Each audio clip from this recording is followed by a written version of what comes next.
ですよの最近は、ディスられることばっか。最近、YouTube でキモい臭いしてデブブスって言われるんだけど、どうすればいいのかね。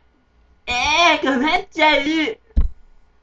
残念ながら、俺はそんなこと言われても、へこたれないよ。ディスられたっていつも元気。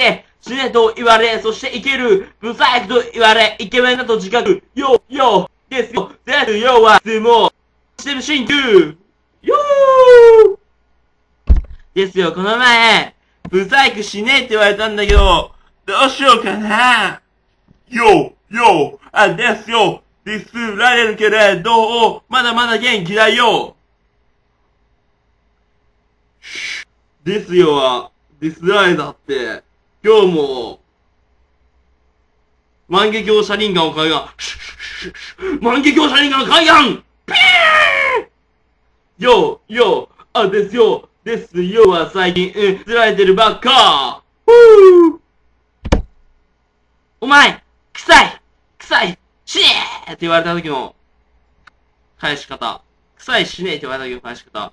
最近臭い死ねーって言われたんだけど、どうすればいいんですかって、質問があったんですよで、その時、早さん教えてくれよ臭ければお風呂に入ればいいんだよお風呂に入ればいいんだよ臭かったらすぐお風呂に入るよお風